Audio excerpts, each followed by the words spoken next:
Good morning, model community here on YouTube. Saturday morning, Chris Chapman here, going to do another coffee talk. Got a couple of topics that I want to kind of go over, address a few things. First thing that I'd like to address is my little rant on my last video about what I call the rivet counters. Okay, I've come to realize through Gilbert over at Red Dragon Model Works and Cohen C, a couple other people chimed in on this group of people that like to poke and pick on builds and you didn't do this right, you didn't do that right. I called them rivet counters. I have since been educated. Rivet counters are a good thing. Like they're saying in their videos, and I'm hoping you're seeing them, but a lot of you car builders don't look at Cohen C because he doesn't build cars. So I'm going to kind of reiterate something that he has pointed out, which kind of makes a lot of sense. Him and Gilbert. And I know a lot of you car builders watch Gilbert as well over Red Dragon. Great builder. Rivet counters are good because they make it to where kit manufacturers and people building these things are accurate. And so it makes it accurate for us to be able to build an accurate kit. Now when it comes up to the ones that poke and pick out flaws, or that you didn't do this, you didn't do that,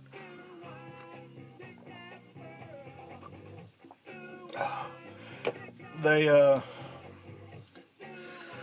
as Cohen C put it, they're not rivet counters, they're assholes.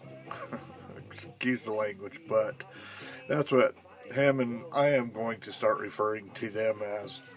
I get a lot of people that just are afraid because they posted a picture on Facebook and it just got tore apart because they didn't do this, they didn't do that.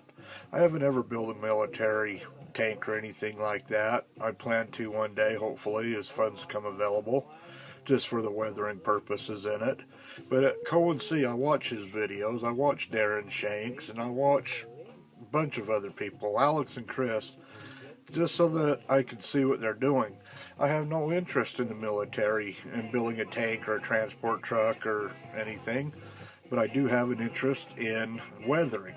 I love to weather stuff, rust, gunk, garbage, corrosion, and I'm watching their videos thinking, why build that? But as I watched their videos, I thought, well, that would look cool gunked up. How can I gunk that up? How can I take what they're building and make it dirty and rusty and old and grimy, make it look like a transport truck's just drove out into the front line to rescue 15 soldiers and bring them out, and driving through the tall grass and the trees and the gunk and the road and the mud, and there's a lot of possibilities there. And so yes, I do have an interest in something I have no interest in.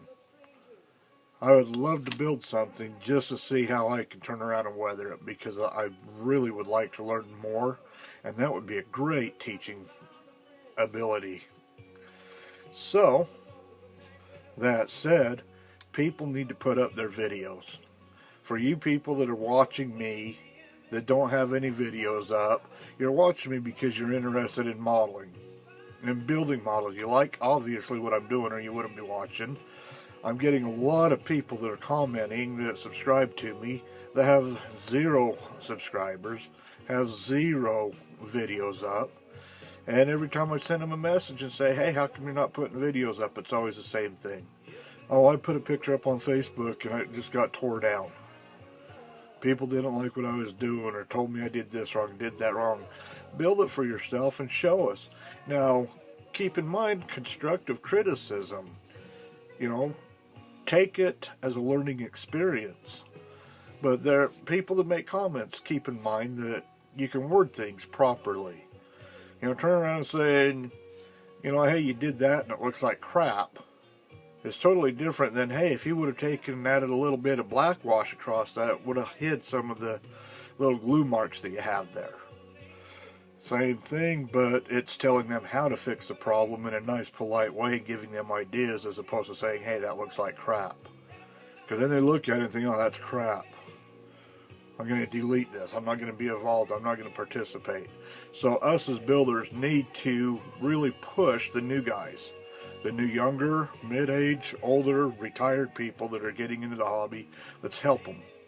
I'm putting a challenge out to all of you people that subscribe to me that have 0 videos out to turn around and set your phone up on you, like I've got it right here. And, you know, it's not hard. I use my little drawer here. I'm going to show you. I got a little drawer right here. I just set it right up on there. Now when I'm doing my videos of showing things, I don't have a tripod. I set it up in my little vise. It's positionable. I set it up on top of my coffee maker here.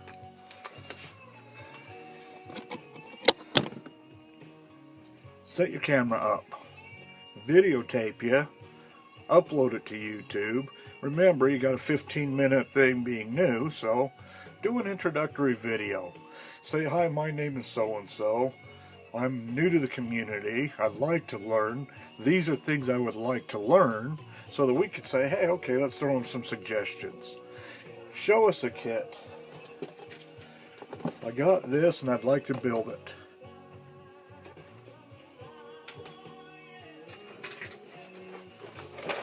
I got this. I would like to build it. How do I do this? How do I do that? Please ask. Let us tell you how to do it. So my challenge to you guys, I went through and I counted. I got 47 people with no videos that follow me. And a lot of you guys are commenting on my videos, so I know you're watching. Now it's coffee talk here, you might be, but if you read this, please put up an introductory video. Show us what you like to build. Show us what you want to build. Show us what you want to learn, or tell us what you want to learn. That's what we're here for. That's what the community's for. 7 minutes on that. Please. Delete the assholes. Learn from what people tell you. And if somebody just wants to be a jerk, again, delete them. Don't even reply back and forget them. The only ones that matter are the ones that you can learn from. So that said, I'm going to take my pen here, cross that one off. Dr. Cranky, he brought up a topic. What's the cost of modeling? The prices are going up, people. I don't know what the problem is, but I have an idea. First off, I have a kit that I saw. I actually bought it. This is like a year and a half ago. I bought this particular kit at Walmart when they first started bringing them back onto the shelves. You know, I guess it was actually right before Christmas time, Thanksgiving-ish time, so not a year. They had the kit there for $14.99, and when I saw that, I'm like, holy snot. That's cheap. It's over at Hobby Lobby for $23.99. Then I went all the way an hour and a half out to the local hobby shop. Saw the same kit out there for $26.99. And I'm sitting there thinking, how come Walmart can turn around and sell that kit for $14.99 and make profit off of it?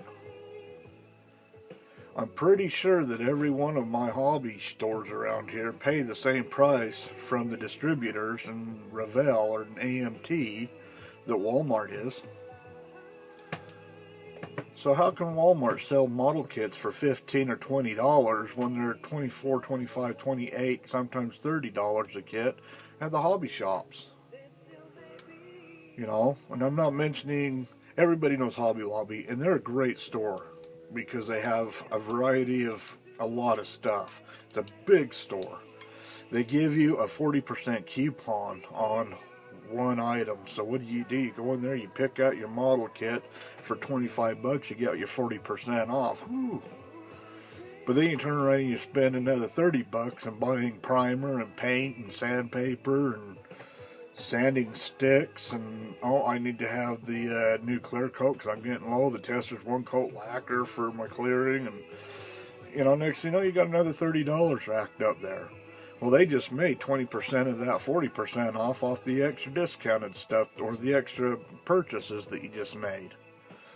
And, you know, if you're like anybody else, you're going to walk in there, say, I'm going to buy a kit, and then you walk out with 4 bags worth of stuff. So they make their money back. They have the prices up high enough to where that other 20% that they just discounted, they're still coming out way ahead. And so it is nice to have that 40% coupon, but they make their money back. Fact of the matter is, if they sold the kit for $14.99 or $19.99 like everybody else, like Walmart is, I wouldn't need that 40% coupon. I'd be paying a fair price for the model kit. But because these guys are doing that, then the local hobby shops have to raise their prices up because they're losing business. And so us not taking our business into them is making them jack the price up. And then, what do? Oh, well, that's too much. I'm going to go on to eBay, and I'm going to buy a kit for 20 bucks with shipping. Well, you just saved yourself 6, 7, 8 bucks. Great deal. Problem is with every kit you buy online on eBay, these guys have to raise their price up 10 cents a kit to make up for that kit that just didn't get sold off their shelves. So if the retailers, our local hobby shops, would take and knock our prices on their kits back down to 20 bucks, 18 bucks, you know, and I know the cost of making them have gone up and stuff, so there is some extra expense, but at the same time, I could still walk into Walmart and $15, $20 walk out with a kit. So why don't they take their prices, drop them down to 18 bucks a kit, making it to where I'm going to say, well, I don't want to wait 3 days, 4 or 5 days to get it. I don't want to pay that shipping price on it. I can go in there and buy the kit for 18 bucks and I'm done. I take it home, it's ready to go. We need to support our local people, but at the same time, our local people need to support us. They're pushing us over to eBay because they keep raising their prices, but at the same time, we're not buying from them, so it's forcing them to push us over to eBay. Coffee time. Little breather. So that's just my take on it. I don't know if it's ever going to get fixed. I think eventually, you know, they got kits coming out now that are 50 bucks, 60 bucks for an off-the-shelf kit. Ridiculous. Okay, now I'm coming to the point to where I need your guys' help. We're going to move to the next thing, of which also goes to Dr. Cranky. I have his build for his calendar completely 100% done, with the exception of a motor. Now here's the build that I'm doing. Stupid kit, but great kit. I've really enjoyed putting this thing together. I mean, everything fits so well. The problem is this is the street rod version. And I've been working on the motor, kind of getting it all kind of cleaned up and everything put together. And it's a 1955 Ford pickup truck. And they want me to turn around and put the motor that came in the kit, this piece of garbage, which is a 5.0 V8 motor with the Mustang fuel injection system on it. I don't like that because 1955 did not have a Mustang fuel injection 5.0 V8 motor in it. So I'm kind of going through a couple of my builds. That's where this one here comes in. It comes with a 390 V8, a 390 cubic inch V8 Thunderbird motor, of which I have it sitting inside my LA's Totally Awesome, dechroming all of the parts. The entire motor that came in this kit for the big motor came all chromed. It's like, don't want chrome. It's gonna look nice, but not a chrome motor. So I've taken everything that I want to strip the chrome off and I put it in that. I also have one of these motor kits. This is a 427 cubic inch V8 engine. This is a Ford motor. Also, all chrome sitting inside here, dechroming. So I need a little bit of help on trying to decide what motor I should put into this Dr. Cranky build here. And I'll show it to you. There it is. There it is right there. The problem I have, the kit's a 1/24th, I believe. Yeah, 1/24th scale. This is 1/25th.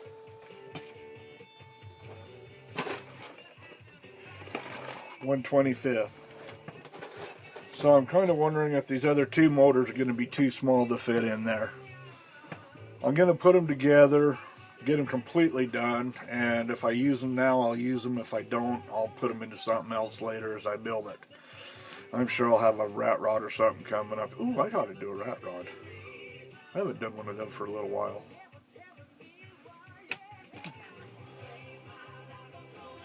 Make a little note of that possible next build. Okay, back to this. So give me your suggestions. You know, should I go ahead and stick with the kit and put the Mustang fuel injection bull crap in it, or if I should go ahead and try to stick with something more common that would go into it. That brings me to Chevy Cheeseburger's build. Got an update. All chromed. I got it all cleared. I still got to do the chrome trim on it. Still have to polish it out. Kind of put this on the back burner so that I could get this cranky thing done, and then I ran into this motor problem. So, yep, got the clear coat on it. It's done. Now, I pulled out my chrome, started looking at it, and it's got this weird haze on it. And I've washed it. I've tried to clean it with soap and water, warm soap and water, and I couldn't get it to clean, and it just looks like garbage. The front grille, rear bumpers, and it just has a haze of film over it that I can't seem to get off of it. So I thought, you know what, I'll go ahead and try some of this Mother's Polish, because I use it on other yeah, excuse me, I use it on my metal foil to make it shine. I've used it on chrome before and everything, and when I did that, look what happened to my bumper. Just rubbed it right off. I mean, that, even where it rubbed it off onto the plastic, just shined it right up. That Mother's is incredible, but not when it eats your freaking chrome off your bumpers. Oh man, that annoyed me. So I don't know what to do. I've got to try to figure out how to get another chrome bumper, or get somebody that knows how to do some alclad work. And try to figure out how to get that fixed before I can get it put on and get that completed, because I'm definitely not putting it on looking like that. And I was really thinking that with this here finish, with this chrome on it, that was going to pop. But not looking like that. So that's where I'm at on my Chevy Cheeseburger build. And everything else is done. Is all I got to do is put my foil on it, put my bumpers on it, and set this on, glue it to the chassis, and it's done. Maybe a total of an hour and a half's worth of work. So that takes care of that. Oh, Chevy Cheeseburger. Okay, and one last final thing. Steve Courtney turned around and posted a video asking, how do you pick out your paint schemes for your model car kits, for your builds.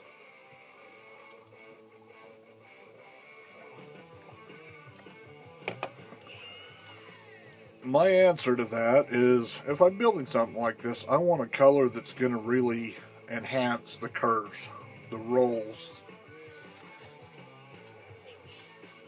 Usually I'll go with a darker color for a build like that. Something that's really going to make it just look deep and dark, big and tough. When I'm doing a rusty car, I like to do it in factory colors. As if somebody drove it off the showroom floor 50 years ago, drove it for 30, then they parked it out in the field because the motor popped in it. And it just sat there, and just over the years, the abuse weather's taken over, and that is what you get with a stock car. You don't turn around and paint a car 10 years ago and have it look like it's been aging for 40 years. Rat rods, pretty much rust. When I get other cars, my muscle cars, 70s muscle cars, mostly Dodge, Mopar stuff, I like to do that in a nice, really bright, shiny color that's going to show the car. You don't have all the curves and the rolls and chrome trim and stuff. So I go with more traditional colors, your purple, you got your black, your yellow, your whites, and just basically let the model pick the color. When you pick it up, the first color that pops in your mind, go and buy a bottle of it, because that's what color that bottle needs to be done in. Don't sit there and look at the paint stand and look at 40 different selections of paint and think, okay, how should I paint this? Pick it up and look at it, and just that first color that pops into your mind. That's how you know you've picked out your right color for it.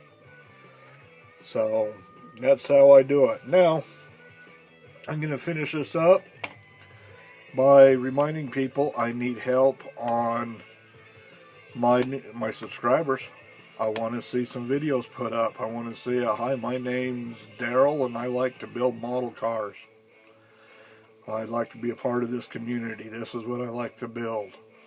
So please, everybody, all you new people that have been watching me, and everybody else, please, Todd H., go check out his channel.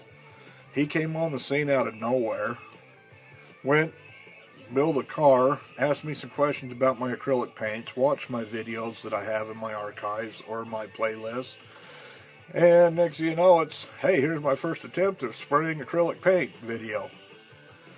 Dude does some incredible work, just starting out. Just got a few builds under his belt, and he's a slow builder, which is good because it means he's taking his time. He's taking the knowledge and the wisdom that everybody has given him, and he's becoming a part of the community. Every time somebody posts a video, I watch it, and he's one of the first people there with a comment in there. One, saying, hey, how great that is, how much he likes it. Two, saying, hey, how did you do that? I'd like to learn how to try that. Todd H., check him out. New to the community. I'd like to see him in the 400, 500, 600, 700 subscriber range. Great guy. Devin Bliss, another guy that's new. And him and Cohen C. Cohen C. was talking about him in his video. The guy that came on said, hey, I'd like to do this. I have no model kits. I have no model anything. What do I need to get started? Cohen ended up giving him a list. He went to the store, Hi, my name's Devin. Here's a model kit. Never done this before. I'm going to build it, and slapping out model after model after model and video after video after video. Great guy. And so, wait, there's just a bunch of them. They all started by doing that first video. It's all you need to do. 25 minutes, people. Jeff at Hammerdown. You the man.